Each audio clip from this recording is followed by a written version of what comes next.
ನಮಸ್ಕಾರ ವೀಕ್ಷಕರೇ, ದೂರದರ್ಶನ ಕೇಂದ್ರ ಕಲಬುರಗಿ ಪ್ರಸ್ತುತಪಡಿಸುವಂತಹ ಈ ವಿಶೇಷ ಕಾರ್ಯಕ್ರಮಕ್ಕೆ ತಮ್ಮೆಲ್ಲರಿಗೂ ಆತ್ಮೀಯವಾಗಿರುವಂತಹ ಸ್ವಾಗತ. ವೀಕ್ಷಕರೇ, ಇವತ್ತಿನ ಸಂಚಿಕೆಯಲ್ಲಿ ನಾವು ಕಲಬುರಗಿ ನಗರದಿಂದ ಸುಮಾರು 96 ಕಿಲೋಮೀಟರ್ ದೂರದಲ್ಲಿರುವಂತಹ ಚಾಂಗ್ಲೇರ ವೀರಭದ್ರೇಶ್ವರ ದೇವಸ್ಥಾನಕ್ಕೆ ಬಂದಿದ್ದೇವೆ. 17ನೆಯ ಶತಮಾನದ ಈ ದೇವಸ್ಥಾನ ತುಂಬಾ ಪೌರಾಣಿಕ ಇತಿಹಾಸ ಮತ್ತು ಮಹಿಮೆಯನ್ನು ಹೊಂದಿದೆ. ಹಾಗಾದರೆ ಬನ್ನಿ ದೇವಸ್ಥಾನದ ಒಳಗಡೆ ಹೋಗುತ್ತಾ ಈ ದೇವಸ್ಥಾನವನ್ನು ನೋಡುತ್ತಾ ದೇವಸ್ಥಾನದ ಬಗೆಗಿನ ಮಾಹಿತಿಯನ್ನು ತಿಳಿದುಕೊಳ್ಳೋಣ.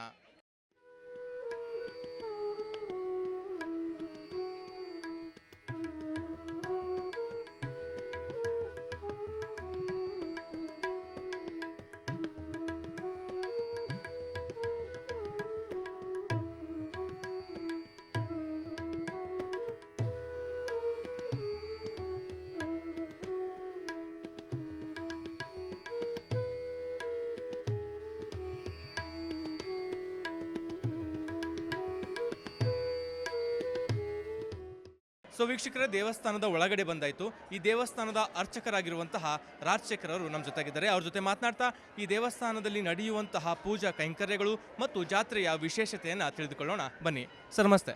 ನಮಸ್ಕಾರ ಸರ್. ಮೊದಲನೇದಾಗಿ ಯಾವ ಮಾಸದಲ್ಲಿ ಇಲ್ಲಿ ಜಾತ್ರೆ ನಡೆಯುತ್ತಾ, ಈ ಜಾತ್ರೆಯ ವಿಶೇಷತೆ ಏನು? ಪ್ರತಿ ವರ್ಷ ಈ ಜಾತ್ರೆ ಚಾಂಗ್ಲೇರ ವೀರಭದ್ರೇಶ್ವರ ಜಾತ್ರಾ ಮಹೋತ್ಸವ ಕಾರ್ತಿಕ್ ಮಾಸದಲ್ಲಿ ಈ ಜಾತ್ರೆ ಪ್ರಾರಂಭ ಆಗ್ತದೆ. ಪ್ರತಿ ವರ್ಷ ದೀಪಾವಳಿ ತದನಂತರ 1ನೇ ಮಂಗಳವಾರ ಬಿಟ್ಟು 2ನೇ ಮಂಗಳವಾರ ಈ ಜಾತ್ರೆ ಪ್ರಾರಂಭ ಆಗ್ತಾಯಿದ್ದು. ಈ ಜಾತ್ರೆಯ ವಿಶೇಷತೆ ಏನಂದರೆ, ಈ ಜಾತ್ರೆಯಲ್ಲಿ ಪ್ರತಿ ವರ್ಷ ಎಲ್ಲ ಕಾರ್ಯಕ್ರಮಗಳು ನಡೀತದೆ. ಸಂಗೀತ ದರ್ಬಾರ್ ಕಾರ್ಯಕ್ರಮ ನಡೀತದೆ, ಆಮೇಲೆ ಪಶುಗಳ ಪ್ರದರ್ಶನ ನಡೀತದೆ, ಯುವಕರಿಗಾಗಿ ಕ್ರಿಕೆಟ್ ಟೂರ್ನಮೆಂಟ್ ನಡೀತದೆ.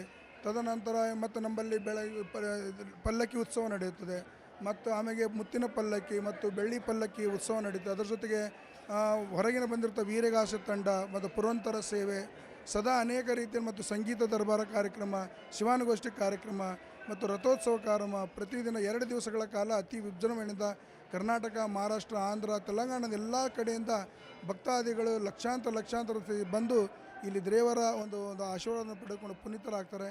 ಈ ಒಂದು ಜಾತ್ರೆ ವಿಶೇಷತೆ ಏನಂದರೆ, ಯಾವಾಗಲೂ ಕೂಡ ಈ ಜಾತ್ರೆಯು ಬುಧವಾರ ಅಂದರೆ ಪಾಡ್ಯದ ದೀಪಾವಳಿ ಪಾಡ್ಯದ 2ನೇ ಮಂಗಳವಾರ, ಒಂದು ಮಂಗಳವಾರ ಬಿಟ್ಟು 2ನೇ ಮಂಗಳವಾರ ಈ ಒಂದು ಜಾತ್ರೆಯಲ್ಲಿ ಕಾರ್ಯಕ್ರಮ ನಡೆಯುತ್ತದೆ. ಮೊದಲನೇ ಮಂಗಳವಾರ ಅಗ್ನಿ ಪೂಜೆ ಆಗುತ್ತೆ. ತದನಂತರ 2ನೇ ಬುಧವಾರ ದಿವಸ ಅಗ್ನಿ ತುಳಿಯುವುದು. ಅದರ ಜೊತೆಗೆ ಸಂಜೆ 11 ಗಂಟೆಗೆ ರಥೋತ್ಸವ ಕಾರ್ಯಕ್ರಮ ಅತಿ ವಿಜೃಂಭಣೆಯಿಂದ ನಡೀತದೆ. ಈ ಭಾಗದ ಎಲ್ಲ ನಾಡಿನ ಸಕಲ ಕರ್ನಾಟಕ, ಮಹಾರಾಷ್ಟ್ರ, ಆಂಧ್ರ, ತೆಲಂಗಾಣ ಎಲ್ಲ ಕಡೆಯಿಂದ ಲಕ್ಷಾಂತರ ಜನರು ಬಂದು ಈ ಒಂದು ದೇವಸ್ಥಾನ ಭಾಗಿ ಈ ದೇವಸ್ಥಾನ ಒಂದು ಜಾತ್ರೆಯನ್ನು ಮುಗಿಸಿ ಅದಕ್ಕೆ ಪುನೀತರಾಗ್ತಾರೆ. ಇಲ್ಲಿ ಸರ್, ಇಲ್ಲಿ ವಿಶೇಷವಾಗಿ ನಡೆಯುವಂತಹ ಪೂಜೆಗಳ ಬಗ್ಗೆ ಹೇಳೋದಾದ್ರೆ ದಿನನಿತ್ಯ ಯಾವೆಲ್ಲ ಪೂಜೆಗಳು ಇಲ್ಲಿ ನಡೆಯುತ್ತೆ? ದಿನಾಲು ನೋಡ್ರಿ, ಬೆಳಗ್ಗೆ 6 ಗಂಟೆ ನಮ್ಮಲ್ಲಿ ಭಕ್ತಾದಿಗಳಿಂದ ನಾವು ಪ್ರತಿ ದಿವಸ ನಾವು ಇಲ್ಲಿ ರುದ್ರಾಭಿಷೇಕ ಕಾರ್ಯ ನಡೀತಾ ಇದೆ. ಅಂದರೆ ಅದು ಅಜೀವ ಸದಸ್ಯರನ್ನ ಮಾಡಿದೆ. ಇವತ್ತು ಒಂದು 9,000 ಜೊತೆಗೆ ನಮ್ಮಲ್ಲಿ ಅಜೀವ ಸದಸ್ಯರಾಗಿದ್ದಾರೆ. ಪ್ರತಿ ದಿವಸ 3 ರುದ್ರಾಭಿಷೇಕಗಳನ್ನು ನಡೀತವೆ. ಅದರ ಜೊತೆಗೆ ಬೆಳಗ್ಗೆ 6 ಗಂಟೆಗೆ ರುದ್ರಾಭಿಷೇಕ, ಮಹಾಮಂಗಳ ಆರತಿ ನಂತರ ಪೂಜೆ ಆಗ್ತದೆ. ತದನಂತರ ಮಧ್ಯಾಹ್ನ 12 ಗಂಟೆಗೆ ಮತ್ತೆ ರುದ್ರಾಭಿಷೇಕ ಮತ್ತು ಪೂಜೆ ಆಗ್ತದೆ. ಮತ್ತು ಸಂಜೆ 6 ಗಂಟೆಗೆ ಮತ್ತು ರುದ್ರಾಭಿಷೇಕದೊಂದಿಗೆ ಪೂಜೆ. ಪ್ರತಿ ದಿವಸ ತ್ರಿಕಾಲ ಪೂಜೆ. ಇಲ್ಲಿ ತ್ರಿಕಾಲ ಪೂಜೆನೇ ವಿಶೇಷ ಇದ್ರದ್ದು. ಸದಾ ಯಾವತ್ತೂ ಕೂಡ ಇಲ್ಲಿ ಭಕ್ತಾದಿಗಳಿಗೆ ತ್ರಿಕಾಲ ಪೂಜೆ ಆಗುತ್ತೆ. ಅದು ಎಷ್ಟೇ ನಮಗೆ ಇಲ್ಲಿ ಎಷ್ಟು ಭಕ್ತಾದಿಗಳು ಬಂದರೂ ಕೂಡ ನಾವು ಕಂಪಲ್ಸರಿ ದೇವರಿಗೆ ಅಭಿಷೇಕ ಮಾಡಿ ನಾವು ತ್ರಿಕಾಲ ಪೂಜೆ ಮಾಡಲಿಕ್ಕೆ ಬೇಕು. ಇದು ಈಗಿಂದಲ್ಲ, ನಾವು 17ನೇ ಶತಮಾನದಿಂದ ನಮ್ಮ ಪೂರ್ವಜರಿಂದ ಈ ಒಂದು ಪೂಜೆಯನ್ನು ಮಾಡ್ಕೊಂಡು ಬಂದಿರತಕ್ಕಂಥ ಒಂದು ಕಾರ್ಯ ಇದು. ಸದಾ ಯಾವತ್ತೂ ಕೂಡ ಹಿಂದಿನ 17ನೇ ಶತಮಾನದಿಂದ ನಮ್ಮ ಹಿರಿಯರು ಅನೇಕ ರೀತಿಯಲ್ಲಿ ಈಗೆಲ್ಲ ಒಳ್ಳೆ ರೀತಿಯ ಬಿಲ್ಡಿಂಗ್ಸ್ ಕನ್ಸ್ಟ್ರಕ್ಷನ್ ಆಗಿದೆ. ಹಿಂದಿನ ಕಾಲದಲ್ಲಿ ಸಾಕಷ್ಟು ಇಲ್ಲಿ ಕಾಡಿನ ಮಧ್ಯದಲ್ಲಿ ಪ್ರಾಣಿಗಳ ಮಧ್ಯದಲ್ಲಿ ಬಂದು ಆವಾಗೂ ಕೂಡ ತ್ರಿಕಾಲ ಪೂಜೆಯನ್ನು ಮಾಡಿದ್ದಾರೆ. ಹೀಗೆ ಅಂತಿಲ್ಲ, ಆವಾಗ ಕೂಡ ತ್ರಿಕಾಲ ಪೂಜೆ ಮಾಡಿದ್ದಾರೆ. ಈಗ ದೇವಸ್ಥಾನ ಅಭಿವೃದ್ಧಿ ಪಥದಲ್ಲಿ ಈಗಿನ ಅದ್ರ ಬಗ್ಗೆ ಕೊರತೆ ಇಲ್ಲ. ಈಗ ಕೂಡ ಅದೇ ರೀತಿಯಾಗಿ ಯಾವಾಗ ನಮ್ಮ ಪೂರ್ವಜರು ಯಾವ ರೀತಿ ಪೂಜೆಗಳನ್ನು ಮಾಡ್ಕೊಂಡು ಬಂದಿದ್ದಾರೋ ಅದೇ ರೀತಿ ಈಗಿನ ಪೀಳಿಗೆಯು ಕೂಡ ಅದೇ ಒಂದು ಹಿರಿಯರ ಒಂದು ಇದರಲ್ಲಿ ಪೂಜೆಯನ್ನು ಸಲ್ಲಿಸ್ಕೊತಾ ಬಂದಿದೆ. ಸರ್, ನೀವು ಎಷ್ಟು ವರ್ಷಗಳಿಂದ ಈ ವೀರಭದ್ರೇಶ್ವರ ದೇವಸ್ಥಾನದಲ್ಲಿ ಅರ್ಚಕರಾಗಿ ಕೆಲಸ ಮಾಡ್ತಿದ್ದೀರಾ? ನೋಡಿ, ನಾವು ನಮ್ಮದು ಅದನ್ನ ಅಂದರೆ ಇವತ್ತಿಗೂ ಕೂಡ ನಮ್ಮ ದೇವಸ್ಥಾನ ಪೂರ್ವಜರದು ಒಂದು 4-5 ತಲೆಮಾರಿಂದ ಬಂದಿರತಕ್ಕಂಥದ್ದು. ನಾವು ಇವತ್ತಿನ ಬಂದಿರತಕ್ಕಂಥ ಪೂಜಾರಿಗಳು, ನಾವು ಸನಾತನದಿಂದ ಬಂದಿರತಕ್ಕಂಥ ಪೂಜಾರಿಗಳು, ನಮ್ಮ ಹಿರಿಯರಿಂದ ಬಂದಿರತಕ್ಕಂಥದ್ದು ನಮ್ಮದು ಪೂಜಾರಿ. ನಾವು ಇದು ನಮ್ಮಿಂದ ಪೂಜಾರಿ ಆಗಿದೆ ಅಂತ ನಾವು ಯಾವುದು ಗೌರ್ಮೆಂಟು ಸವಲತ್ತುಗಳನ್ನು ನಾವು ತೊಗೊಂಡಿಲ್ಲ. ನಮಗೇನಿಲ್ಲ, ಭಕ್ತಾದಿಗಳು ನಮಗೇನು ಕೊಡ್ತಾರೆ ಅದನ್ನೇ ನಾವು ತಟ್ಟೆಯಲ್ಲಿ ನಮಗೇನು ಸಿಗುತ್ತೋ ಅದೇ ನಮಗೆ ಸೇವೆ. ಅದಕ್ಕೆ ಬಿಟ್ಟು ನಾವು ಇದೆಲ್ಲ ಸರ್ಕಾರಕ್ಕೆ ಇದು ಕರ್ನಾಟಕ ಧಾರ್ಮಿಕ ದತ್ತಿಗೆ ಸೇರಿರ್ತಕ್ಕಂಥ ದೇವಸ್ಥಾನ. ಈ ದೇವಸ್ಥಾನದಲ್ಲಿ ಸರ್ಕಾರ ಯಾವ ರೀತಿ ಸೂಚನೆಗಳನ್ನು ಹಾಕಿದೆಯೋ ತಾವೆಲ್ಲ ನೋಡ್ತಿರಲ್ಲ, ದೇವಸ್ಥಾನ ಧಾರ್ಮಿಕ ದತ್ತಿಗೆ ಸೇರಿದ ಅವ್ರು ಏನೇನು ಇನ್ಸ್ಟ್ರಕ್ಷನ್ಸ್ ಇರ್ತಾವೆ ಆ ಇನ್ಸ್ಟ್ರಕ್ಷನ್ ಈ ದೇವಸ್ಥಾನ ಕೂಡ ನಡೀತೆ. ನಾವು ಇಲ್ಲಿರ್ತಕ್ಕಂಥ ಅರ್ಚಕರು ನಾವೇನು ಭಕ್ತಾದಿಗಳು ನಮಗೇನು ಅವ್ರೇನು ಕಾಣಿಕೆ ಕೊಡ್ತಾರೆ ಅದಕ್ಕೆ ನಮಗೆ ಸಂಬಂಧಪಟ್ಟಿದ್ದು. ಇದು ನಾವು ಈಗಿನ ಪೀಳಿಗೆ, ನಾನು ಕೂಡ 58 ವರ್ಷ, ನಾನು ಇಲ್ಲಿ ಕೂಡ ನನ್ನ ಇಷ್ಟು 58 ವರ್ಷದಲ್ಲಿ ಕೂಡ ಇದೇ ನಾವು ಪೂಜಾರಿತನನೇ ಮಾಡ್ಕೊಂಡು ಬಂದಿದ್ದೆವು. ಪೂರ್ವತ ನಾವು ಒಬ್ಬ ಹೈಸ್ಕೂಲ್ ಟೀಚರ್ ಆದರೂ ಕೂಡ ಈ ಪೂಜೆನ ನಾವು ಬಿಡೋದಿಲ್ಲ. ಈ ದೇವಸ್ಥಾನದ ವಿಶೇಷತೆ ಮಹಿಮೆ ಏನು ಸರ್? ಈ ದೇವರ ಮಹಿಮೆ ಅಂದರೆ ಮೊಟ್ಟ ಮೊದಲು ಇದು ದೇಶಮುಖ ಸಂಗ್ರಾಮ್ ದೇಶಮುಖರಿಗೆ ಸೇರಿರ್ತಕ್ಕಂಥ ಇದು ಆಸ್ತಿ. ಈ ಆಸ್ತಿಯಲ್ಲಿ ಮೊದಲು ಈ ದೇವಸ್ಥಾನದಲ್ಲಿ ಇರ್ತಕ್ಕಂಥದ್ದು ದೇವಿಯ ಪೂಜೆ, ದೇವಿಯ ಮೂರ್ತಿ ಇತ್ತು. ಆ ದೇವಿ ಮೂರ್ತಿ ವೀರಭದ್ರ ಒಂದು ಸ್ಥಳದಲ್ಲಿ ಹೊಲದಲ್ಲಿ ಬಂದು ಉಳುಮೆ ಮಾಡಬೇಕಾದ್ರೆ ಇದೇ ಇಷ್ಟಲಿಂಗ ಮೇನ್ ಇದು. ಈ ಲಿಂಗದ ಬಗ್ಗೆ ನಿಮಗೆ ಹೇಳ್ತೀನಿ. ಈ ಲಿಂಗದ ಬಗ್ಗೆ ಇದರ ಅಳತೆ ಏನಿದೆ, width and lengths only 3 feet. 1 ಇಂಚು ಕೂಡ ಅಲ್ಲಿ ಇದಿಲ್ಲ. ವಿಡ್ತ್ ಎಷ್ಟಿದೆಯೋ ಲೆಂತ್ ಕೂಡ ಅಷ್ಟೇ ಇದೆ. ಒಂದು ಅಪರೂಪದ ಇದು ಕ್ರಿಯಾಮೂರ್ತಿ. ಇದು ಯಾವುದೇ ರೀತಿ ಕೆತ್ತನೆ ಆಗಿರ್ತಕ್ಕಂಥದ್ದಲ್ಲ. ಇದು ಉದ್ಭವ ಮೂರ್ತಿ. ಇದಕ್ಕೆ ಯಾವುದೇ ಉಳಿ ಹಚ್ಚಿ ಅದಕ್ಕೆ ಶಿಲೆ ಎಲ್ಲ ಮಾಡಿರ್ತಕ್ಕಂಥದ್ದಲ್ಲ. ಇದು ಒಂದು ಸಲ ಹೊಲದಲ್ಲಿ ರೈತ ಅದನ್ನು ಉಳುಮೆ ಮಾಡಬೇಕಾದ್ರೆ ಒಂದು ಹೊಲದಲ್ಲಿ ಲಿಂಗ ಅವ್ರಿಗೆ ಕಂಡುಕೊಳ್ತದೆ. ಆ ರೈತ ಏನು ಮಾಡ್ತಾನೆ ಅಂದರೆ ಅದು ಲಿಂಗವನ್ನು ತೆಗೆದುಕೊಂಡು ಹೋಗು ಆ ನೇಗಿಲ ಮೇಲೆ ಇಟ್ಟು ಆ ಉಳುಮೆಯನ್ನು ಮಾಡ್ತಾ ಇರ್ತಾನೆ. ಆ ಉಳುಮೆ ಮಾಡುವ ಸಮಯದಲ್ಲಿ ಆ ಲಿಂಗ ಪ್ರತಿ ದಿವಸ ಎಲ್ಲಿ ಯಾವ ಸ್ಥಳದಿಂದ ಅದನ್ನು ಸ್ಟಾರ್ಟ್ ಮಾಡ್ತಾನೋ ಮತ್ತೆ ಸೇಮ್ ಅದು ಒಯ್ದು ಮತ್ತೆ ಎಲ್ಲಿ ಒಂದು ಕಾರ್ಯ ಮುಗಿತು ಅಲ್ಲೇ ಬಿಟ್ಟಿರ್ತಾರೆ. ಆದರೆ ಆ ಲಿಂಗ ಮತ್ತೆ ಸೇಮ್ ಸ್ಥಳಕ್ಕೆ ಬಂದು ಅದು ನಿಲ್ತದೆ. ಈ ರೀತಿ ದಿನ ನೋಡ್ತಾನೆ 4, 5, 6, 7, 8, 10 ದಿವಸಗಳವರೆಗೆ ನೋಡ್ತಾನೆ. ಸೇಮ್ ಲಿಂಗ ಯಾವ ಸ್ಥಳಕ್ಕೆ ಇರ್ತೋ ಆ ಸ್ಥಳಕ್ಕೆ ಹೋಗಿ ಅದು ನಿಲ್ತದೆ. ಆ ರೈತ ನೋಡಿ ಅವನಿಗೆ ಒಂದು ಆಶ್ಚರ್ಯ ಆಗ್ತದೆ, ಈ ಲಿಂಗ ಯಾಕೆ ಹಿಂಗೆ ಆಗ್ತಾಯಿದೆ. ಅದನ್ನು ಹೋಗಿ ಆ ಮನೆ ಯಜಮಾನನಿಗೆ ಹೇಳ್ತಾನೆ. ಆ ಯಜಮಾನ ದೇಶಮುಖರಿಗೆ ಹೇಳ್ತಾನೆ. ಆ ಯಜಮಾನ ಕನಸಿನಲ್ಲಿ ಬಂದು ಅವಾಗ ಆ ವೀರಭದ್ರ ಏನು ಹೇಳ್ತಾನಂದರೆ, ನಾನು ವೀರಭದ್ರನಾಗಿದ್ದು ಈ ದೇವಸ್ಥಾನದಲ್ಲಿ ದೇವಿ ಇದ್ದಾಳೆ, ಆ ದೇವಿಯನ್ನು ಇಲ್ಲಿಂದ 3 ಕಿಲೋಮೀಟರ್ ದೂರದ ಒಳಗೆ ಸ್ಥಾಪನೆ ಮಾಡಿರಿಂದಾಗ ಇಲ್ಲಿ ಸಮೀಪದಲ್ಲಿ 3 ಕಿಲೋಮೀಟರ್ ದೇವಗಿರಿ ಅಂತ ಇದೆ. ಇಲ್ಲಿನ ಒಳಗಡೆ ಇರ್ತಕ್ಕಂಥ ದೇವಸ್ಥಾನ ಅಲ್ಲಿ ದೇವಗಿರಿಗೆ ಶಿಫ್ಟ್ ಆಗ್ತದೆ. ಇಲ್ಲಿ ಆ ವೀರಭದ್ರೇಶ್ವರನ ದಿನಾಲಿನ ಕಂಡು ಆ ವಿದ್ವಾ ಮೂರ್ತಿ ಇದೆಯಲ್ಲ, ಆ ಮೂರ್ತಿ ಎಂಬುದು ಇಲ್ಲಿ ಸ್ಥಾಪನೆ ಮಾಡ್ತಾರೆ. ವಿಶೇಷವಾಗಿ ಇದು ರೈತರು ಇದು ತಾನಾಗಿ ಬಂದಿರತಕ್ಕಂಥದ್ದು. ಉಳುಮೆ ಮಾಡ್ತಕ್ಕಂಥ ಸಮಯದಲ್ಲಿ ಅದು ಯಾವ ಸ್ಥಳಕ್ಕೆ ಹೋಗ್ತಿತ್ತೋ ಆ ಸ್ಥಳಕ್ಕೆ ಬಂದ ಕಾರಣದಿಂದಾಗಿ ಈ ಒಂದು ಉದ್ಭವ ಮೂರ್ತಿ ಅಂದಿನಿಂದ ಇಲ್ಲಿಯವರೆಗೆ ಇದು 17ನೇ ಶತಮಾನದಿಂದ ಬಂದಿರತಕ್ಕಂಥ ದೇವಸ್ಥಾನ. 17ನೇ ಶತಮಾನ 400 ವರ್ಷಗಳ ಹಿಂದೆ 700 ವರ್ಷಗಳ ಹಿಂದೆ ಸ್ಥಾಪನೆ ಆಗಿರ್ತಕ್ಕಂಥ ದೇವಸ್ಥಾನ. ಈ ದೇವಸ್ಥಾನ ಇದೊಂದು ಚಿಕ್ಕ ಸ್ಟೋರಿ. ಇಲ್ಲಿ ಯಾವುದೇ ರೀತಿಯಾದ ಭಕ್ತಾದಿಗಳ ಏನೇ ಆದರೂ ಕೂಡ ಈ ಬಾನಮತಿ ತೇಗಮತಿ ಅಂಥದ್ದೆಲ್ಲ ಹೇಳ್ತಾರಲ್ಲ, ಇದು ಯಾವುದೂ ನಡೆಯೋದಿಲ್ಲ. ಇಲ್ಲಿ ಎದುರಿಗೆ ಸದಾ 24 hours ಅಗ್ನಿಕುಂಡ ನಡೆಯುತ್ತೆ. ಆ ಅಗ್ನಿಕುಂಡದ ದರ್ಶನ, ಅದರ ಬಿಸಿ ಅವ್ರು ಮುಟ್ಟುತ್ತಂದರೆ ಅವ್ರಲ್ಲಿರ್ತಕ್ಕಂಥ ಎಲ್ಲ ರೋಗಗಳು ಎಲ್ಲ ನಾಶ ಹೋಗ್ತವೆ. ಅದೇ ರೀತಿ ಇಲ್ಲೇ ನಮ್ಮಲ್ಲಿ ಏತಾಳ, ಬೇತಾಳ, ಕೈತಾಳ ಅಂತ 3 ರಾಕ್ಷಸರ ಹಾವಳಿ ಇತ್ತು. ಅದನ್ನು ವೀರಭದ್ರನೇ ಅವರಿಗೆ ಬಡಿದಬ್ಬಿಸಿ ಆ ಸ್ಥಳದಲ್ಲಿ ಇವತ್ತು ಕೂಡ ಅವಕ್ಕೆ ಕಟ್ಟಿ ಹಾಕಿರ್ತಕ್ಕಂಥ ಪ್ರತಿಮೆಗಳು ಇನ್ನೂ ಕೂಡ ನಮ್ಮಲ್ಲಿ ಹಳೆಯದಾಗಿ ನಮ್ಮಲ್ಲಿದೆ, ಇತಿಹಾಸದಲ್ಲಿವೆ. ಅದೇ ರೀತಿಯಾಗಿ ಅಲ್ಲಿ ಬಂದು ಆ ಗಿಡಗಳಿಗೆ ಯಾರಾದರೂ ಅದಕ್ಕೆ ಸುತ್ತಾಕಿ ನಮಸ್ಕರಿಸಿದ್ರೆ ಅವ್ರಲ್ಲಿರ್ತಕ್ಕಂಥ ಯಾವೇ ರೋಗ ರುಜಿನಗಳು ಹೋಗ್ತವಂಥ ಭಕ್ತಾದಿಗಳು ಅವರು ಆಗಿರ್ತಕ್ಕಂಥ ಘಟನೆಗಳನ್ನು ನಮ್ಮ ಮುಂದೆ ಹೇಳ್ತಾರೆ. ಅನೇಕ ರೀತಿಯಿಂದ ನಾವು ಇದುಗಳನ್ನಾಗಿದೆ, ನಮ್ಮಲ್ಲೆಲ್ಲ ಕಾರ್ಯಗಳನ್ನು ಆಗಿದೆ. ಇವತ್ತು ದೇವಸ್ಥಾನ ಭಾಳ ಅಭಿವೃದ್ಧಿ ಇಲ್ಲಿದೆ. ಇವತ್ತು ನಮ್ಮ ದೇವಸ್ಥಾನದಲ್ಲಿ ಸ್ನಾನಗುಂಡ ಇದೆ, ಹೊಸದಾಗಿ ಸ್ನಾನಗುಂಡ ನಿರ್ಮಾಣ ಮಾಡಿದ್ದೀವಿ. 2 ಯಾತ್ರಿಕ ಭವನಗಳಿವೆ. ಪ್ರತಿ ವರ್ಷ ದಿನಾಲೂ 24 hours into 4 ನಮ್ಮಲ್ಲಿ ದಾಸೋಹ ನಡೀತಾ. ಯಾವುದೇ ಕೂಡ 1 ಮಿನಿಟು ದಾಸೋಹ ಬಂದಾಗಲಿಲ್ಲ. ಹಸಿದು ಬಂದರಿಗೆ ಯಾವುದು ವೀರಭದ್ರೇಶ್ವರ ಇದರ ದೇವಸ್ಥಾನದಲ್ಲಿ ಸದಾ ಯಾವತ್ತೂ ಕೂಡ ಇಲ್ಲಿ ಪ್ರಸಾದ ಇರುತ್ತೆ. ಪ್ರಸಾದಕ್ಕೂ ಏನೂ ತೊಂದರೆ ಇಲ್ಲ. ಸದಾ ಯಾವಾಗಲೂ ಕೂಡ 24/7 ನಮ್ಮಲ್ಲಿ ಪ್ರಸಾದ ಸಿಗುತ್ತೆ ಸರ್. ಮತ್ತು ಥ್ಯಾಂಕ್ ಯು.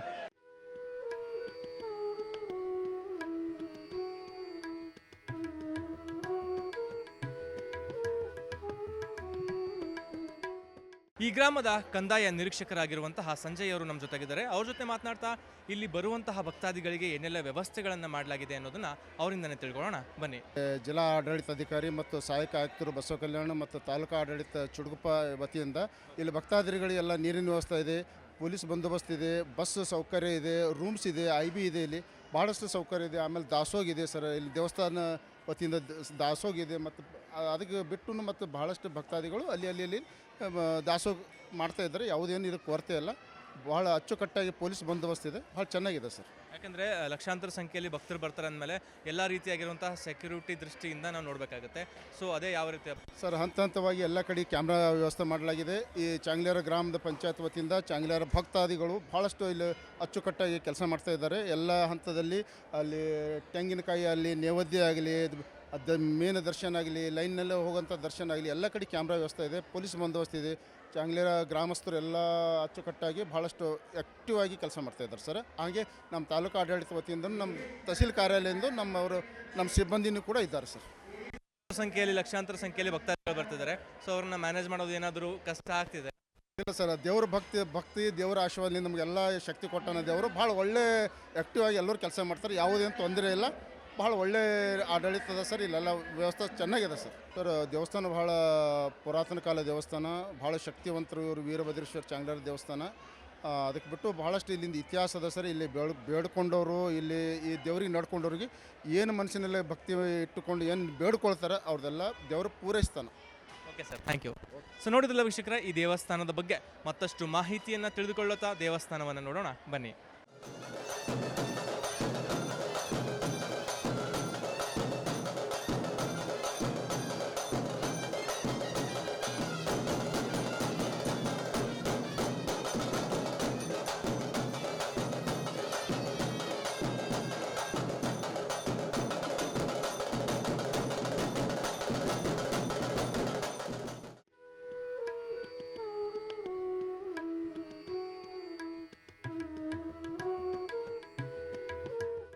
ವೀಕ್ಷಕರೇ, ಇದೀಗ ಈ ದೇವಸ್ಥಾನಕ್ಕೆ ಆಗಮಿಸಿರುವಂತಹ ಭಕ್ತರೊಬ್ಬರು ನಮ್ಮ ಜೊತೆಗಿದ್ದಾರೆ. ಅವ್ರ ಹೆಸರು ಸಂಜಯ್ ಕುಮಾರ್ ಜುನ್ನಾ. ಸೊ ಅವರಿಂದ ಈ ದೇವಸ್ಥಾನದ ಇತಿಹಾಸವನ್ನು ಕೇಳಿ ತಿಳಿದುಕೊಳ್ಳೋಣ ಬನ್ನಿ. ನಮಸ್ತೆ. ನಮಸ್ಕಾರ. ಮೊದಲನೇದಾಗಿ ದೇವಸ್ಥಾನಕ್ಕೆ ತುಂಬ ವರ್ಷಗಳಿಂದ ಬರ್ತೀನಿ ಅಂತ ಹೇಳಿದ್ರಿ. ಸೊ ಈ ದೇವಸ್ಥಾನದ ಮೂಲ ಇತಿಹಾಸ ಏನು ಸರ್? ಒಂದು ಆಂಧ್ರ ಗಡಿ ಭಾಗದಲ್ಲಿರ್ತಕ್ಕಂಥ ಒಂದು ಚಾಂಗ್ಲೇರ ಗ್ರಾಮ. ಇದು ಬೀದರ್ ಜಿಲ್ಲೆಯಲ್ಲಿ ಬರ್ತಕ್ಕಂಥ ಗ್ರಾಮ. ಇದು ಈ ಒಂದು ದೇವಸ್ಥಾನ ನಮ್ಮ ಕಲ್ಯಾಣ ಕರ್ನಾಟಕ ಭಾಗದಲ್ಲಿಯೇ ಅತ್ಯಂತ ಪ್ರಸಿದ್ಧ ಜಾತ್ರೆಗಳಲ್ಲಿ ಈ ದೇವಸ್ಥಾನಗಳಲ್ಲಿ ಈ ವೀರಭದ್ರೇಶ್ವರ ದೇವಸ್ಥಾನವು ಕೂಡ ಒಂದು. ಇದರ ಮೂಲ ಇತಿಹಾಸ ಯಾಕಂದರೆ ಇದು ಒಂದು ದೇಶ್ಮುಖ್ ಅಂತಕ್ಕಂಥ ಸಂಗ್ರಾಮ್ ದೇಶ್ಮುಖ್ ಅಂತಕ್ಕಂಥ ವ್ಯಕ್ತಿಯವರಿಗೆ ಸೇರಿದಂಥ ಈ ಒಂದು ಭೂಮಿಯಲ್ಲಿ ಆ ದೇಶ್ಮುಖ್ ಅವರಿಗೆ ಒಂದು ಕನಸಿನಲ್ಲಿ ಏನಪ್ಪ ಅಂದರೆ, ನಾನು ಈ ರೀತಿ ಇಲ್ಲಿ ನಾನು ಇದು ಕಲ್ಲಲ್ಲ, ನಾನು ಸಾಕ್ಷಾತ್ ಶ್ರೀ ವೀರಭದ್ರೇಶ್ವರ ಇದ್ದೀನಿ. ಅದಕ್ಕೆ ನನಗೇನಪ್ಪ ಅಂದರೆ ಇದೇ ಜಾಗದಾಗ ಇಲ್ಲಿ ಪ್ರತಿಷ್ಠಾಪನೆ ಮಾಡಿ ನನಗೆ ಆರಾಧನೆ ಮಾಡ್ಬೇಕು ನೀವೆಲ್ಲ ಅಂದಾಗ, ಮುಂದೆ ಅವರು ಒಂದು ಎಲ್ಲ ಊರ ಜನರಿಗೆಲ್ಲ ತಿಳಿಸಿ ಒಂದು ಒಳ್ಳೆ ಭವ್ಯ ಒಂದು ಕಾರ್ಯಕ್ರಮ ಅದು ಮಾಡಿ ಆ ಶಿಲೆ ಏನು ಬಂಡೆ ಅಂತೀವೋ ಆ ಶಿಲೆಯನ್ನು ಇಲ್ಲಿ ಪ್ರತಿಷ್ಠಾಪನೆ ಮಾಡಿದರು. ಇದು 17ನೇ ಶತಮಾನದಲ್ಲಿ ಉದ್ಭವಗೊಂಡಂಥ ಈ ಒಂದು ಮೂರ್ತಿ. ಅಂದಿನಿಂದ ಇಲ್ಲಿ ಪ್ರತಿನಿತ್ಯ ಈಗಂತೂ ಸುಮಾರು ನಾನು ನೋಡ್ತಕ್ಕಂಥ 50 ವರ್ಷದಲ್ಲಿ ಏನು ಜಾತ್ರಾ ಇಲ್ಲಿಂದು ಇದು. ಮತ್ತು ಈ ಜಾತ್ರೆ ಒಂದೇ ವಿಶೇಷ ಅಲ್ಲ, ಈ ದೇವಸ್ಥಾನವೇ ಒಂದು ಇತಿಹಾಸ ಈ ಭಾಗದಲ್ಲಿ. ಈಗ ಯಾಕಂದರೆ ಇಲ್ಲಿರ್ತಕ್ಕಂಥ ಬಡ ಜನರಿಗೆ, ಮಧ್ಯಮ ವರ್ಗದ ಜನರಿಗೆ ಈ ದೇವಸ್ಥಾನ ಒಂದು ವರದಾನವಾಗಿದೆ. ಒಂದು ರೀತಿ ಭಕ್ತಿ ಶ್ರದ್ಧೆಗೂ ಕೇಂದ್ರವಾಗಿದೆ. ಅದಲ್ಲದೆ ಪ್ರತಿಯೊಂದು ಜನರದು ಮದುವೆ, ತೊಟ್ಟಿಲ ಏನಂತ್ರಿ ಜವಳ ಕಾರ್ಯಕ್ರಮ, ಇನ್ನಿತರೆ ಧಾರ್ಮಿಕ ಕಾರ್ಯಕ್ರಮ, ಪ್ರತಿಯೊಂದು ಕಾರ್ಯಕ್ರಮ ಇಲ್ಲಿ ಸಾವಿರಾರು ರೀತಿಯಲ್ಲಿ ಪ್ರತಿ ವರ್ಷ ಮದುವೆನೇ, ಸಾವಿರಾರು ಮದುವೆ ಈ ಭಾಗದಲ್ಲಿ ಈ ದೇವಸ್ಥಾನದಲ್ಲಿ ನಡೀತಾ ಇರ್ತಕ್ಕಂಥ ಒಂದು ವ್ಯವಸ್ಥೆ ಇದೆ. ಮತ್ತು ಸೊ ಇಲ್ಲಿ ಬರುವಂತಹ ಭಕ್ತಾದಿಗಳಿಗೆ ಎಲ್ಲ ರೀತಿಯ ವ್ಯವಸ್ಥೆ ಇದೆ ಅಂತ ಹೇಳಿದ್ರಿ. 50 ವರ್ಷದಿಂದ ದೇವಸ್ಥಾನ ನೋಡ್ತಾ ಇದ್ದೀನಿ ಅಂತ ಹೇಳಿದ್ರಿ. 17ನೇ ಶತಮಾನದ ದೇವಸ್ಥಾನ ಅಂತ ಕೂಡ ಹೇಳಿದ್ರಿ. ಇಲ್ಲಿ ಏನಾದರೂ ಬದಲಾವಣೆ, ಒಬ್ಬ ಭಕ್ತರಾಗಿ ದೇವಸ್ಥಾನದಲ್ಲಿ ಏನಾದರೂ ಬದಲಾವಣೆಗಳಾಗಬೇಕು ಅಂತ ಅನ್ಸುತ್ತೆ? ಇಲ್ಲ ಸರ್, ಇವಾಗ ದೇವಸ್ಥಾನದಲ್ಲಿ ಯಾಕಂದರೆ ಸಾಕಷ್ಟು ಬದಲಾವಣೆ ಅಂತೂ ಆಗಿದೆ. ಮೊದಲ ಇದು ಏನು ಬೀದರ್ ಚಿಂಚೋಳಿ ರಸ್ತೆಯಲ್ಲಿ ಬರ್ತಕ್ಕಂಥ ಈ ಒಂದು ಗ್ರಾಮ. ಒಂದು ಸಮಯದಲ್ಲಿ ಈ ಭಾಗಕ್ಕೆ ಬರಬೇಕಾದ್ರೆ ರಸ್ತೆ ಸರಿಯಾಗಿರಲಿಲ್ಲ, ಭಾಳಷ್ಟು ಇದು ಆಗ್ತಾಯಿತ್ತು. ಇವಾಗಂತೂ ಇದು ಒಂದು ಹೈವೇ ರೋಡ್ ಆಗಿದೆ. ಹೀಗಾಗಿ ಭಕ್ತರಿಗೆ ಬರಲಿಕ್ಕೆ ಹೋಗಲಿಕ್ಕೆ ಬಸ್ಸಿನ ಸೌಕರ್ಯ, ಪ್ರತಿಯೊಂದು ಸೌಕರ್ಯಗಳಾಗಿದೆ. ಇನ್ನು ಮೂಲ ದೇವಸ್ಥಾನದಲ್ಲಿ ಪ್ರತಿನಿತ್ಯ ದಾಸೋಹ ವ್ಯವಸ್ಥೆ. ಯಾರೇ ಭಕ್ತರು ಬರಲಿ ಪ್ರತಿನಿತ್ಯ ದಾಸೋಹ ಇಲ್ಲಿ ಯಾವುದೇ ದೇವಸ್ಥಾನದಲ್ಲಿ, ನನಗೆ ಈ ಬೀದರ್ ಜಿಲ್ಲೆಯಲ್ಲಿ ಅತ್ಯಂತ ಹೆಚ್ಚಿನ ರೀತಿಯಲ್ಲಿ ಒಂದು ಪ್ರಸಾದ ವ್ಯವಸ್ಥೆ ನಡ್ತಕ್ಕಂಥ ದೇವಸ್ಥಾನ ಚಾಂಗ್ಲೇರ ವೀರಭದ್ರೇಶ್ವರ ದೇವಸ್ಥಾನ. ಅದಲ್ಲದೆ ಇಲ್ಲಿ ಅದಕ್ಕೆ ಬಿಟ್ಟು ಇಲ್ಲಿರ್ತಕ್ಕಂಥ ಬಂದಂಥ ಭಕ್ತರಿಗಿರ್ಲಿಕ್ಕೆ ಯಾತ್ರಿ ನಿವಾಸ ಮಾಡಿದ್ದಾರೆ. ಅದಲ್ಲದೆ ಈಗ ಸ್ವತಃ ಭಕ್ತರೇ ಮುಂದಾಗಿ ಅವರೇ ಏನಪ್ಪ ಅಂದ್ರೆ ತಮ್ಮ ಒಂದು ತಂದೆಯವರ ಅಥವಾ ಹಿರಿಯರ ಸ್ಮರಣೋತ್ಸವ ಒಂದೊಂದು ರೂಮ್ಗಳನ್ನು ಕಟ್ಟಿಸ್ಕೊಳ್ತಾ ಇದ್ದಾರೆ ಭಕ್ತರಿಗಾಗಿ. ಆ ರೀತಿಯೂ ವ್ಯವಸ್ಥೆಗಳು ಈಗಾಗಲೇ ಒಂದು ಭವನ ಓಪನಿಂಗ್ ಆಗಿದೆ. ಅದಲ್ಲದೆ ಸರ್ಕಾರದ ಸಾಕಷ್ಟು ಅನುದಾನದಲ್ಲಿ ಯಾತ್ರಿ ನಿವಾಸ ಇತರ ಭವನಗಳಾಗಿದೆ.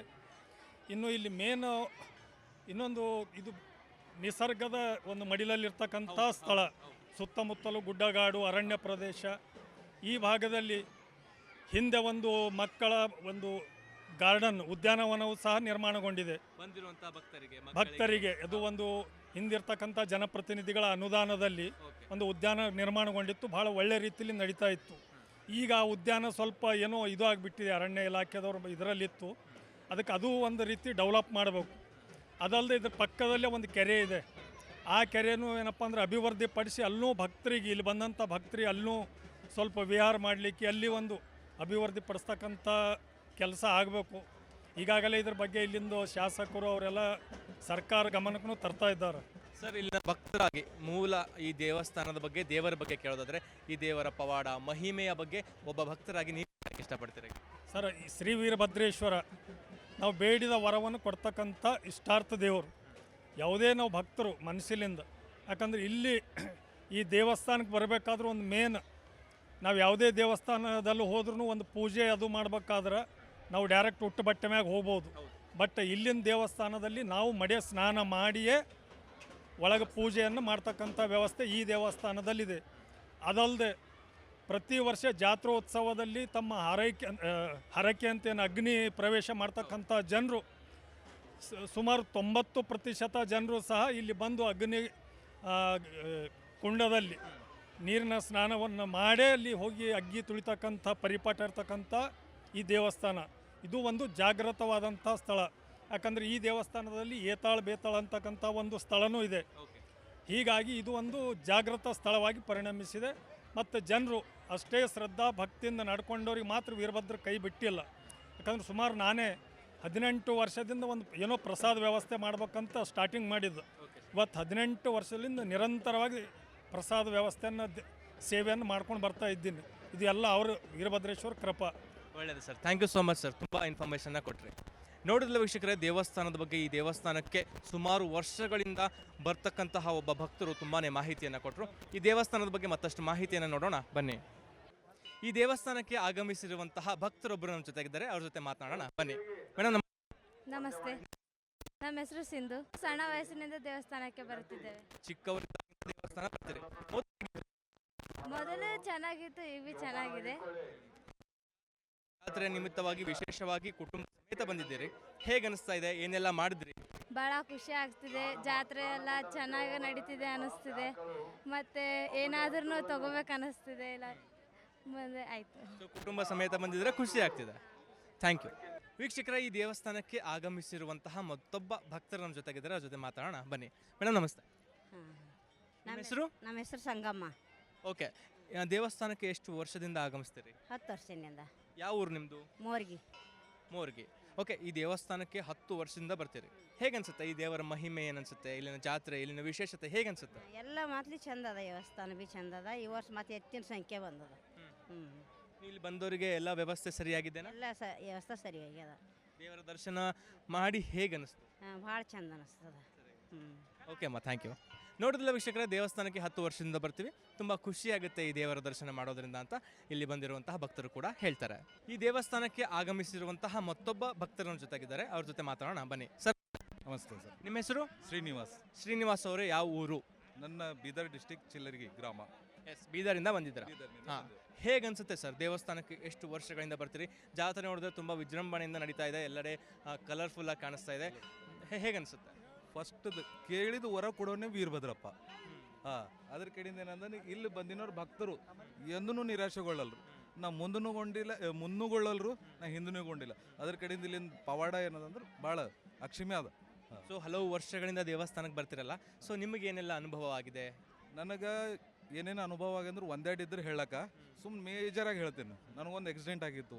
ಆಕ್ಸಿಡೆಂಟ್ನಾಗ ನನಗೆ ಇಲ್ಲೇ ಹರಕಿ ಬಿಟ್ಟು ಕಂಟ್ಲೆ ಅಂತಾರೆ, ಇಲ್ಲಿ ಎತ್ತು ಬಿಡ್ತಾರೆ. ಆ ಎತ್ತು ಬಿಟ್ಟಿದ್ದಕ್ಕೆ ಏನದಂದ್ರೆ ನಾನು ಹೆಂಗಿದ್ದೆ ಯಥಾತಥದಾಗ ಬಂದಿನಿ. ಸ್ವಲ್ಪ ಕಾಲ್ ಫ್ರ್ಯಾಕ್ಚರ್ ಅದ, but I will give up. God bless. ಕೇಳಿದ್ರೆ ಸಣ್ಣ ವಚನ ಆಯ್ತು, ಹೇಳಿದ್ರೆ sir. ಸಣ್ಣ ಮಾತಾಯ್ತು. Thank you sir. ಬಂದರೆ ಅದು ಸಂಪೂರ್ಣವಾಗಿ ನೆರವೇರುತ್ತೆ ಅಂತ ಹೇಳ್ತಾರೆ. ಸೊ ಹಾಗಾದರೆ ದೇವಸ್ಥಾನದ ಬಗ್ಗೆ ಮತ್ತಷ್ಟು ಮಾಹಿತಿಯನ್ನು ತಿಳಿದುಕೊಳ್ಳೋಣ ಬನ್ನಿ. ಈ ದೇವಸ್ಥಾನದ ಕಾರ್ಯದರ್ಶಿಗಳಾಗಿರುವಂತಹ ಸಂಜುರಾವ್ ದೇಸಾಯಿರವರು ನಮ್ಮ ಜೊತೆಗಿದ್ದಾರೆ. ಅವ್ರ ಜೊತೆ ಮಾತನಾಡ್ತಾ ದೇವಸ್ಥಾನದಲ್ಲಿ ಭಕ್ತರಿಗಾಗಿ ಏನೆಲ್ಲ ವ್ಯವಸ್ಥೆ ಮಾಡಲಾಗಿದೆ ಮತ್ತು ಜಾತ್ರಾ ನಿಮಿತ್ತವಾಗಿ ಏನೆಲ್ಲ ವಿಶೇಷತೆಯನ್ನು ಇಲ್ಲಿ ಏರ್ಪಾಟು ಮಾಡಲಾಗಿದೆ ಅನ್ನೋದನ್ನು ಅವರಿಂದನೇ ಕೇಳಿ ತಿಳ್ಕೊಳ್ಳೋಣ ಬನ್ನಿ. ಸರ್ ನಮಸ್ತೆ. ನಮಸ್ತೆ ಸರ್. ಸರ್, ಮೊದಲನೇದಾಗಿ ಜಾತ್ರಾ ನಿಮಿತ್ತ ಇಲ್ಲಿ ಭಕ್ತರಿಗಾಗಿ ಏನೆಲ್ಲ ವ್ಯವಸ್ಥೆ ಮಾಡಲಾಗಿದೆ ಮತ್ತು ದೇವಸ್ಥಾನದಲ್ಲಿ ಜಾತ್ರಾ ನಿಮಿತ್ತವಾಗಿ ಏನೆಲ್ಲ ವಿಶೇಷವಾಗಿರುವಂತಹದನ್ನ ಇಲ್ಲಿ ಏರ್ಪಾಟನ್ನು ಮಾಡಲಾಗಿದೆ? ಎಲ್ಲರಿಗೂ ನಮಸ್ಕಾರ. ನನ್ನ ಹೆಸರು ಸಂಜಯ್ ದೇಸಾಯಿ, ದೇವಸ್ಥಾನದ ಕಾರ್ಯದರ್ಶಿ. ಜಾತ್ರಾ ಸಲುವಾಗಿ ಎಲ್ಲ ಮೂಲಭೂತ ಸೌಕರ್ಯಗಳಾದ ನೀರು, ದಾಸೋಹ ವ್ಯವಸ್ಥೆ ಇದೆ, ಶೌಚಾಲಯಗಳ ವ್ಯವಸ್ಥೆ ಇದೆ, ಮತ್ತು ಹೊಸದಾಗಿ ಬಂದಂಥ ಭಕ್ತರು ಇಟ್ಕೊಳ್ಳೋಕ್ಕೆ ಅಲ್ಲಿ ಯಾತ್ರಿಕ ನಿವಾಸ ಇದೆ. ಇನ್ನೊಂದು KKRDB ಇಲ್ಲಿ ಒಂದು ದೊಡ್ಡದೊಂದು ಬಿಲ್ಡಿಂಗ್ ಇದೆ, ಅಲ್ಲೆಲ್ಲ ವಸತಿ ಮಾಡ್ತಾಯಿದ್ದಾರೆ. ಇನ್ನೊಂದು ಏನದ ಅಂತಂದ್ರೆ ನಮ್ಮ ಆಡಳಿತಾಧಿಕಾರಿಗಳು ಎಸ್ ಎ ಬಸವ ಕಲ್ಯಾಣ ಅವರು ಅಲ್ಲಿ, ಅಥವಾ ಚಿಡುಗುಪ್ಪ ತಹಶೀಲ್ದಾರ್ ಸಾಹೇಬರು, ನಮ್ಮ ಕಾರ್ಯನಿರ್ವಹಣಾಧಿಕಾರಿಗಳು ಒಂದು ಇದು, ಮತ್ತು ಮಾನ್ಯ ಶಾಸಕರ ಒಂದು ಸಪೋರ್ಟು, ಮತ್ತು ಈ ಊರಿನ ಗ್ರಾಮಸ್ಥರು ಮೇನಾಗಿ ಅವ್ರದ್ದು ಒಂದು ಸಪೋರ್ಟ್ಲಿಂದ ಒಳ್ಳೆಯದಾಗಿ ಜಾತ್ರಾ ವಿಜೃಂಭಣೆಯಿಂದ ಜರುಗ್ತಾಯಿದೆ. ಅದು ಅಲ್ಲದೆ ಈ ಸಲದ ವಿಶೇಷತೆ ಏನಂದರೆ ಕ್ರಿಕೆಟ್ ಆಗಿದೆ. ಕ್ರಿಕೆಟ್ ಪ್ರಥಮ ಬಹುಮಾನ 51,000, ದ್ವಿತೀಯ ಬಹುಮಾನ 21,000. ಇನ್ನೊಂದು ಏನದ, ನಾಳೆ ಕುಸ್ತಿ ಇದೆ ದಿನಾಂಕ 6ನೇ ತಾರೀಕಿಗೆ. ಅದರಲ್ಲಿ ಪುರುಷರಿಗಾಗಿ 25 ತೊಲೆ ಬೆಳ್ಳಿಯ ಗದೆ ಇದೆ, ಮತ್ತು ಹಾಗೆ ಮಹಿಳೆಯರಿಗಾಗಿ ಪ್ರಥಮವಾಗಿ 10 ತೊಲೆ ಬೆಳ್ಳಿಯ ಗದೆಯನ್ನು ಮಾಡಿಸಲಾಗಿದೆ ಸರ್. ಇದು ಒಂದು ವಿಶೇಷತೆ. ಮತ್ತು ಇನ್ನೊಂದು ಫೈರ್ ಇಂಜನ್ದವ್ರಿಗೆ ನಾವು ಇದು ಮಾಡಿದ್ದೀವಿ. ಆರೋಗ್ಯ ಇಲಾಖೆಯಿಂದ ಅವ್ರ ಸಿಬ್ಬಂದಿ ಬಂದಿದ್ದಾರೆ, ಪೊಲೀಸ್ ಸಿಬ್ಬಂದಿ ಇದ್ದಾರೆ. ನಾನು ಹೇಳ್ತಾ ಇದ್ದೆನಲ್ಲ, ಎಲ್ಲದಕ್ಕಿಂತ ದೊಡ್ಡ ಸಪೋರ್ಟ್ ಗ್ರಾಮಸ್ಥರಿದ್ದಾರೆ ನಮ್ಮ ಹತ್ರ. ಚಾಮರಾಜ ದೇವಸ್ಥಾನದ ಗ್ರಾಮಸ್ಥರು ಸುರಕ್ಷತೆ ಹಿತದೃಷ್ಟಿಯಿಂದ ಫೈರ್ ಆಫೀಸ್ ಆಗಿರ್ಬೋದು, ಆರೋಗ್ಯ ಇಲಾಖೆಯವರು ಕೂಡ ಇದ್ದಾರೆ ಅಂತ ಹೇಳಿದ್ರು. ಸರ್, ಈ ಹಿಂದಿನ ವರ್ಷದ ಜಾತ್ರೆಗೆ ಕಂಪೇರ್ ಮಾಡಿದ್ರೆ ಏನೆಲ್ಲ ಬದಲಾವಣೆಗಳಿದೆ, ಏನೆಲ್ಲ ಬದಲಾವಣೆಗಳನ್ನು ಮಾಡಿದ್ದೀರಾ? ಈ ವರ್ಷದಲ್ಲಿ ಕಳೆದ ವರ್ಷದಲ್ಲಿ ಯಾತ್ರಿಕ ನಿವಾಸ ಬಿಲ್ಡಿಂಗ್ ಇರಲಿಲ್ಲ. ಈ ವರ್ಷ ಅದು ಭಕ್ತರ ಒಂದು ಸದುಪಯೋಗ ಉಳ್ಕೊಳ್ಳೋಕೆ ಆಗ್ತಾ ಇದೆ. ಇಲ್ಲೊಂದು KKRDB ಬಿಲ್ಡಿಂಗ್ ಇದೆ, ಅದೊಂದು ಉಪಯೋಗ ಆಗ್ತಾ ಇದೆ. ಟೋಟಲ್ ಎಷ್ಟು ರೂಮ್ಸ್ ಇದೆ ಸರ್ ಇಲ್ಲಿ ಬಂದಂತಹ ಭಕ್ತಾದಿಗಳು ಉಳಿದುಕೊಳ್ಳೋಕ್ಕೆ ಇಲ್ಲಿ ಮೊದಲಿಂದು 15 ರೂಮ್ಗಳಿದ್ದಾವೆ. ಈಗ ಅಲ್ಲಿ 13 ರೂಮು, 2 ಸೂಟ್ ರೂಮು, 2 ಡೊಮೆಟ್ರಿ ಹಾಲ್ ಇದೆ. ಈ ಕಡೆ ದೊಡ್ಡ 2 ಹಾಲ್ಗಳಿದ್ದಾವೆ. ಜನರು ಎಲ್ಲ ಭಕ್ತರೆಲ್ಲ ಸರಿಯಾಗಿ ಉಳ್ಕೊಳ್ಳೋಕೆ ಎಲ್ಲ ವಸತಿ ಇದೆ, ಎಲ್ಲ ರೀತಿಯ ವ್ಯವಸ್ಥೆನ ಮಾಡಿದ್ದೇವೆ. Okay sir, thank you. ನೋಡಿದ್ರಲ್ಲ ವೀಕ್ಷಕರೇ, 17ನೇ ಶತಮಾನದ ಪೌರಾಣಿಕ ಪುರಾತನ ದೇವಸ್ಥಾನವನ್ನು ಇವತ್ತಿನ ಸಂಚಿಕೆಯಲ್ಲಿ ನಾವು ಇಲ್ಲಿ ನೋಡಿದ್ವಿ. ಇಲ್ಲಿನ ಜಾತ್ರೆ ತುಂಬಾ ವಿಶೇಷವಾಗಿದೆ. ಪ್ರತಿ ವರ್ಷ ರಾಜ್ಯ ಅಲ್ಲದೆ ಹೊರ ರಾಜ್ಯಗಳಿಂದಲೂ ಕೂಡ ಲಕ್ಷಾಂತರ ಸಂಖ್ಯೆಯಲ್ಲಿ ಭಕ್ತಾದಿಗಳು ಈ ದೇವಸ್ಥಾನಕ್ಕೆ ಬರ್ತಾರೆ. ಇಲ್ಲಿನ ಅರ್ಚಕರಿಂದ ದೇವಸ್ಥಾನದ ಮಹಿಮೆಯನ್ನು ಕೂಡ ನಾವು ನೋಡಿದ್ವಿ. ಸೊ ಈ ಸಂಚಿಕೆ ಇಲ್ಲಿಗೆ ಮುಕ್ತಾಯಗೊಳಿಸುವಂತಹ ಸಮಯ ಆಗಿದೆ. ಮುಂದಿನ ಸಂಚಿಕೆಯಲ್ಲಿ ಮತ್ತೊಂದು ವಿಶೇಷವಾಗಿರುವಂತಹ ದೇವಸ್ಥಾನದ ಮಾಹಿತಿಯೊಂದಿಗೆ ಮತ್ತೆ ಭೇಟಿಯಾಗೋಣ. ನಮಸ್ಕಾರ.